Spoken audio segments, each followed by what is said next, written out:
आप एक हादसे में चल बसे थे।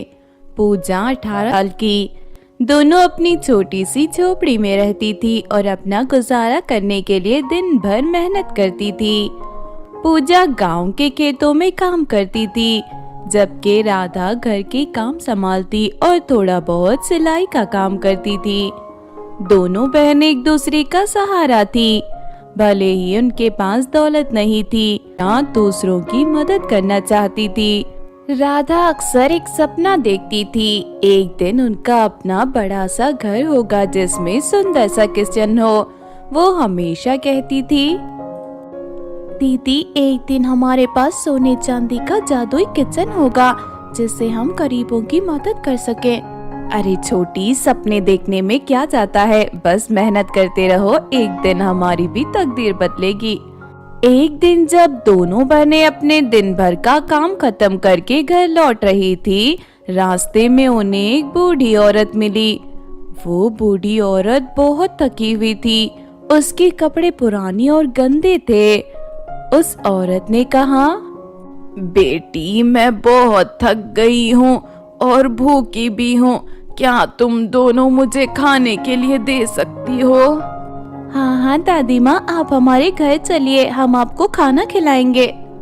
हाँ हाँ दादी अम्मा, हमारा घर पास में ही है, चलिए वहाँ चलिए, थोड़ा सा आराम कर लीजिए और थोड़ा सा खाना भी खा लीजिए। दोनों ने बूढ़ी औरत को अपनी छोटे से घर ले जाकर पानी पिलाया और खाना दिया। राधा ने तुरंत रोटी और सब्जी बनाई और बूढ़ी औरत बिना कुछ कहे खाने लगी। खाना खत्म करने के बाद वो औरत मुस्कुराई और बोली, तुम दोनों लड़कियां बहुत अच्छी हो, तुमने बिना मुझे जाने पहचाने मदद की, इसका मैं हमेशा आभारी रहूंगी। मैं तुम्हें एक अनमोल तोहफा देना चाहती हूँ। ये सुनकर दोनों बहनें खुश हो गई। दादी माँ, हमें किसी चीज की जरूरत नहीं है, आपका आशीर्वाद ही हमारे लिए काफी है। ये सिर्फ आशीर्वाद नहीं, ये तुम्हारी मेहनत और अच्छाई का फल है। ये कहकर उस बूढ़ी औरत ने अपने जेब से एक छोटी सी थैली निकाली। तुम्हारे लिए है, इन्हें अपने किचन में इस्तेमाल करो, इनका जादू देखना, तुम्हारे जीवन की सारी मुश्किलें दूर हो जाएंगी। पूजा और राधा समझ नहीं पाई कि ये क्या हो रहा है, लेकिन उन्होंने चाबियां ले ली। क्या सच में ये कुछ जादू की चाबियां हैं दीदी? मुझे तो अजीब सा लग रहा है। छोटी, ये तो बस उनका आशीर्वाद है, जादू का तो मुझे पता नहीं। देखते हैं इसमें क्या जादू है। वो बूढ़ी औरत वहाँ से चली गई। रात को जब सो रहे थे, राधा के मन में ख्याल आया। उसने सोचा कि क्यों ना ये चाबियों को आजमाया जाए। उसने पहले सोने वाली चाबी उठाई और किचन का ताले में डाला। जैसे ही उसने चाबी घुमाई, एक तेज चमक हुई और पूरा किचन सोने का बन गया। किचन पूरा का पूरा मॉडर्न जैसा लग रहा था। ये देखकर राधा पूरी तरह चौंक गई। उसने अपनी दीदी को उठाया। दीदी दीदी जल्दी उठो, दीदी देखो दीदी, ये क्या हो गया, उठो दीदी जल्दी उठो। पूजा ने नींद से उठकर देखा और उसके होश उड़ गए। किचन का हर एक कोना सोना बन चुका था, दीवारें, बर्तन, चूल्हा, सब कुछ। ये कैसे हो गया? ये तो सच में सोना है। वो चाबी दीदी, बूढ़ी औरत की चाबी ने हमारे किचन को सोने का बना दिया है। वो तो बिल्कुल सच कह रही थी। राधा, तुम सच में समझदार हो, मैं तो इस बात को मजाक समझ रही थी।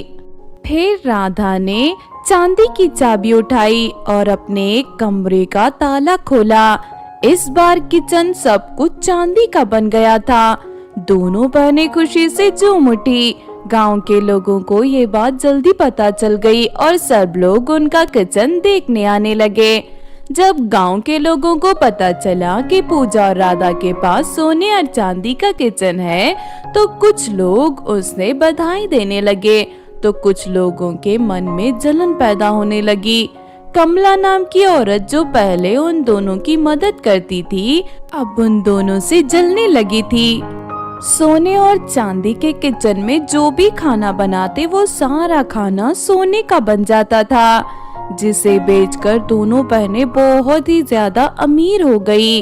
ये देखकर कमला के होश उड़ गए। तुम दोनों तो अब बड़े अमीर बन गए हो, सोने चांदी का किचन, तुम्हें अब तो कुछ काम करने की भी जरूरत नहीं होगी। नहीं कमला दीदी, हम अब भी वैसे ही हैं, ये तो बस एक तोहफा है, हम अपनी मेहनत करते रहेंगे। लेकिन कमला के मन में एक कीड़ा घुस गया था। उसने सोचा कि क्यों ना इस चाबी को चुरा लिया जाए। अगर मैं इनकी चाबियां चुरा लूं तो मैं अपना घर भी सोने और चांदी का बना लूंगी। कमला ने अपने मन में एक चाल चलनी शुरू की। एक रात जब सब लोग सो रहे थे, कमला चुपके से पूजा और राधा के घर गई। उसने सोचा कि दोनों बहनें सो रही होंगी और इसीलिए उनसे किचन में तलाशी लेनी शुरू की। कुछ देर बाद उसे वो चाबियां मिल गई। अब मैं अपना किचन भी सोने का बनाऊंगी, देखती हूँ कैसे मेरी तकदीर चमकती है। कमला तुरंत वहाँ से भाग गई और अपने घर जाकर चाबियों का इस्तेमाल करना शुरू किया।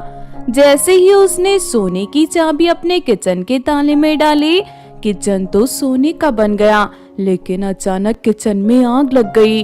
ये क्या हो रहा है? यहाँ आग कैसे लग गई? रमेश, कमला का पति, भी घबरा गया। उसने जल्दी पानी डालने की कोशिश की, लेकिन आग बुझ नहीं रही थी। धीरे धीरे पूरा किचन जलकर राख हो गया। दोनों का घर भी जल गया। उन्हें कुछ समझ नहीं आया कि गलती कहाँ हो गई। जब कमला और रमेश अपने घर की आग बुझाने में लगे थे, तभी वही बूढ़ी औरत उनके पास आई।